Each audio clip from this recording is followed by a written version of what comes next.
नमस्कार। स्वप्न वासवदत्तम के प्रथम अंक में योगेंद्रायण की वासवदत्ता को पद्मावती के पास संरक्षण में रखने की प्रार्थना सुनकर कांचुकी कहता है कि ये तो बहुत कठिन प्रार्थना है। यह सुनकर पद्मावती जवाब देती है कि पहले अभिलषित वस्तु प्रदान करने की घोषणा करके अब विचार करना उचित नहीं है। जो आर्य योगेंद्रायण कहते हैं उसे आप पूरा करें। यह सुनकर योगेंद्रायण मन में सोचता है कि मेरे कार्य का आधा भार कम हो गया। अब महाराज के पुनः प्रतिष्ठित होने पर, आदरणीय वासवदत्ता को प्रकट करने पर यह पद्मावती मेरे लिए साक्षी बनेगी। पद्मावती नरपते महिषी भवित्री दृष्टा विपत्तिरथ यै प्रथमं प्रतिष्ठा तत्प्रत्ययात् कृतमिदं न हि सिद्धवाक्यान्य उत्क्रम्य गच्छति विधि सुपरीक्षितानि। यै प्रथमं विपत्ति दृष्टा, जिन पुष्पक, भद्रक आदि ज्योतिषियों के द्वारा पहले ही विपत्ति के बारे में देख लिया गया था, तई उन्हीं के द्वारा अथ इसके बाद पद्मावती नरपते महिषी भवित्री, पद्मावती महाराज उदयन की महिषी भवित्री रानी बनेगी। प्रतिष्ठा ऐसा बतलाया गया है, ऐसी भविष्यवाणी की गई है।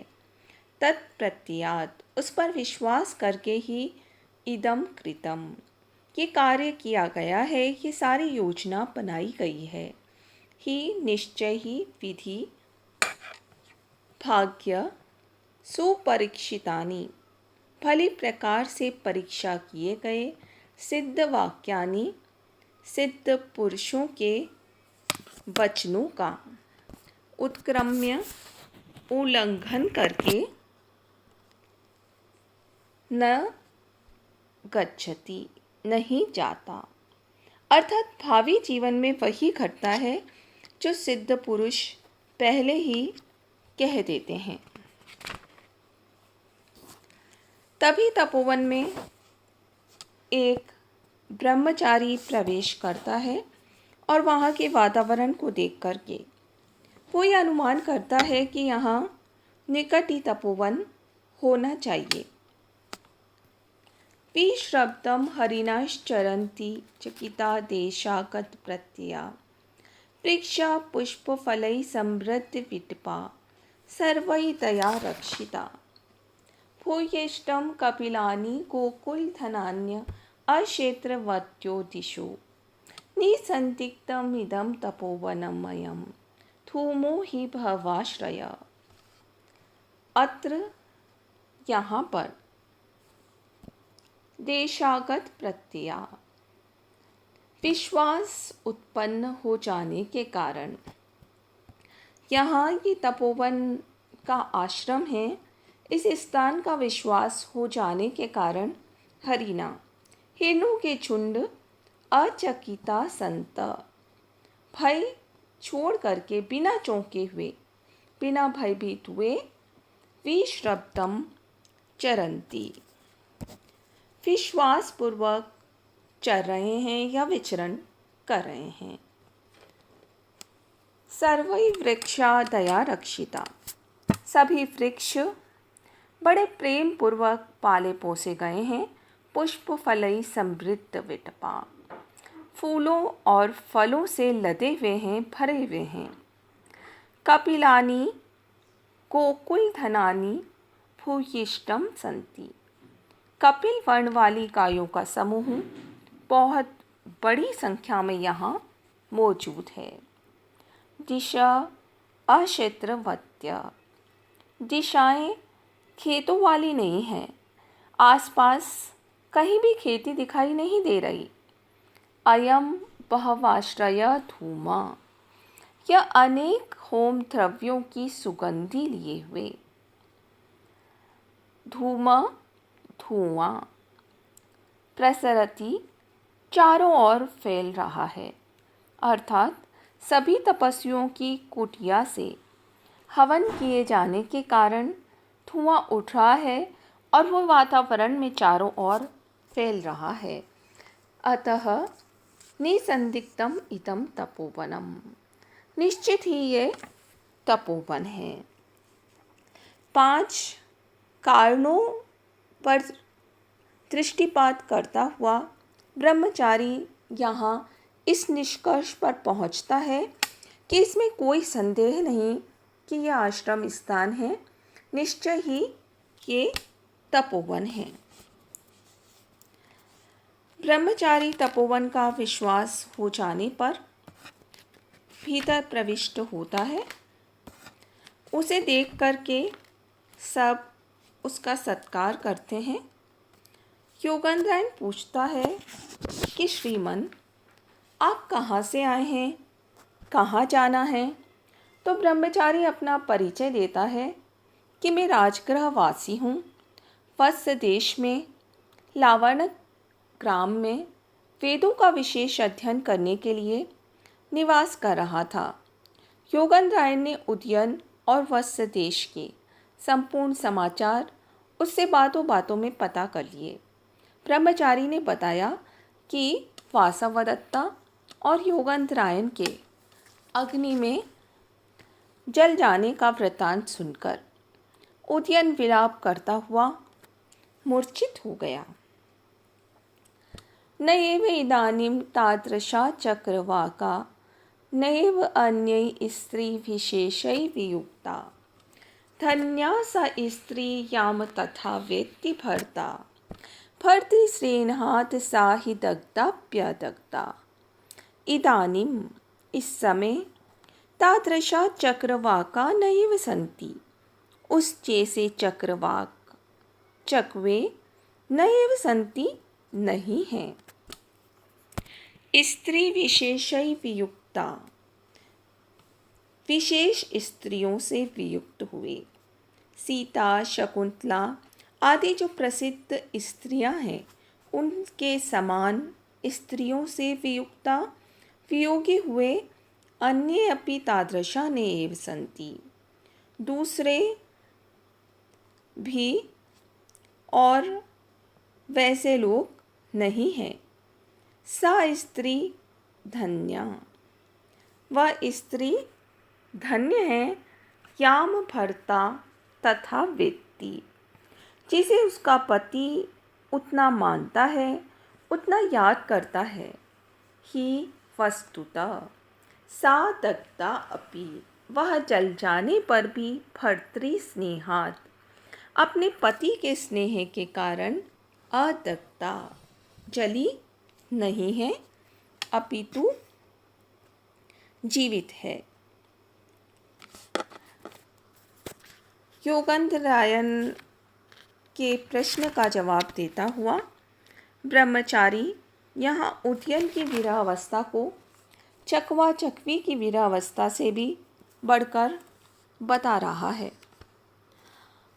आगे योगेंद्रायण पूछता है, क्या किसी मंत्री ने राजा को होश में लाने का प्रयत्न नहीं किया? तो ब्रह्मचारी बताता है कि रुम्नवान नाम का मंत्री है, जिसने राजा को होश में लाने के लिए बहुत प्रयत्न किया। अनाहार तुल्य प्रततरुदित श्याम वदन, शरीरे संस्कारम रपति सम दुखम परिवहन, दिवा वा रात्रो वा परिचरति यत्नै नरपतिम, नृपा प्राणान् सद्य त्यजति यदि तस्यापि उपरमा।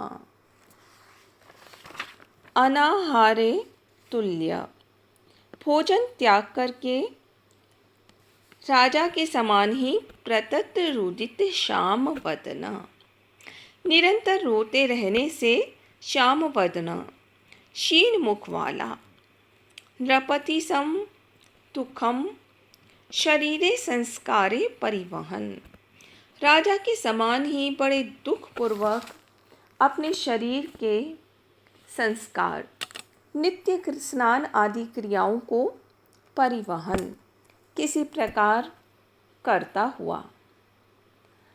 दीवा वा रात्रौ वा, दिन हो या फिर रात हो, यत्नै प्रयत्नपूर्वक नृपतिम परिचरति, राजा की परिचर्या कर रहा है, राजा की सेवा करता है।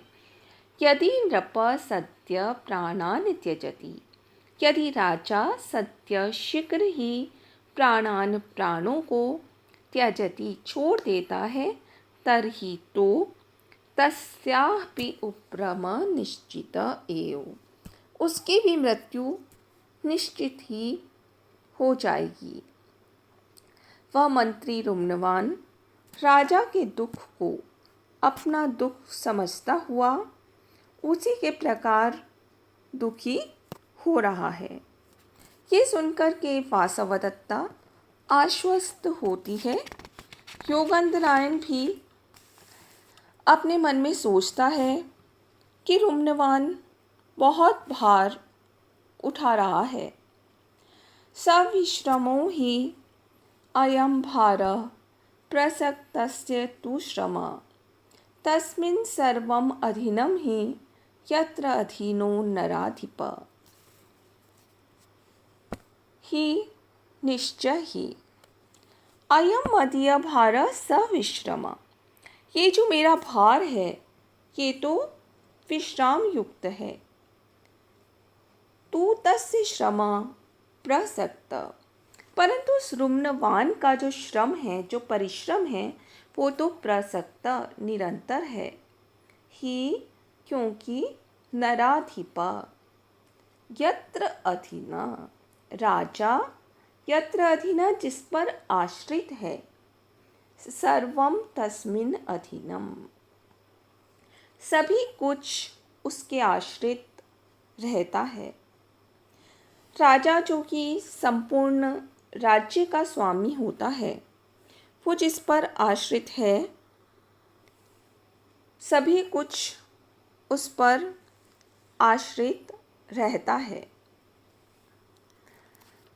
ब्रह्मचारी बताता है कि इस घटना के बाद मंत्री लोग प्रयत्नपूर्वक राजा को उस गांव से लेकर के चले गए। फिर मैं भी वहाँ से निकल आया। इसके पश्चात अनुमति लेकर ब्रह्मचारी और योगेंद्रायण वहाँ तपोवन से प्रस्थान करते हैं। कांचू की इस बात की सूचना देता है कि अब सायंकाल का समय हो गया है, अतः हमें यहाँ से प्रस्थान करना चाहिए। खगावासोपेता सलिलम अवगाढ़ो मुनिजन, प्रदीप्तो अग्निर्भाति प्रविचरति धूमो मुनिवनम, परिभ्रष्टो दूराद् रविरपि च संक्षिप्त किरणो, रथं व्यावर्त्य असौ प्रविशति शनैरस्त शिखरम। खगा वासोपेता, पक्षी अपने निवास स्थान, अपने घोंसलों में चले गए हैं। मुनिजन सलीलम अवगाढ़, तपस्वी लोग अपने जो सायंकालीन संध्या वंदन आदि कार्य हैं वो करने के लिए सलीलम अवगाढ़ जल में प्रविष्ट हो गए हैं। प्रदीप्त अग्नि भाति, यज्ञ के लिए जली हुई अग्नि चमक रही है। धूम मुनिवनम प्रविचरति, धुआं मुनिवनम तपोवन में, आश्रम में, प्रविचरति चारों ओर फैल रहा है। अपीच और दूरात परिभ्रष्ट, दूर आकाश से परिभ्रष्ट गिरा हुआ। रवि सूर्य भी संक्षिप्त किरण सन, संकुचित किरणों वाला होकर के रथम व्यावर्त्य अपने रथ को लोकटा कर शनै धीरे धीरे अस्त शिखरम प्रविशति, अस्ताचल में प्रवेश कर रहा है, अर्थात अस्त हो रहा है। महाकवि भास का सांध्यकालीन प्रकृति वर्णन का ये श्लोक बड़ा ही मनोहारी दृश्य उपस्थित करता है। शाम हो गई है, पक्षी अपने अपने घोंसलों में चले गए हैं, वो भी अपने परिवार को प्राप्त कर चुके हैं। संध्या वंदन के लिए मुनिजन नदी आदि में स्नान करने को जल में प्रविष्ट हो चुके हैं। यज्ञ के लिए जो अग्नि जलाई गई है वो खूब चमक रही है। हल्का सा अंधकार घिराया है, अतः उसमें अग्नि चमकने लगी है। अग्नि के जलने से जो उसमें समीधा आदि डालने से धुआं उठ रहा है वो चारों ओर तपोवन में फैल रहा है। और भगवान सूर्य सुदूर आकाश से क्षितिज पर आ गए हैं। उन्होंने अपनी किरणों को संकुचित कर लिया है, अपने रथ को लौटा लिया है। वो अस्ताचल की ओर जा रहे हैं, धीरे धीरे अस्ताचल में प्रविष्ट हो रहे हैं। दिन का अवसान हो रहा है। प्रथम अंक यहाँ समाप्त होता है। धन्यवाद।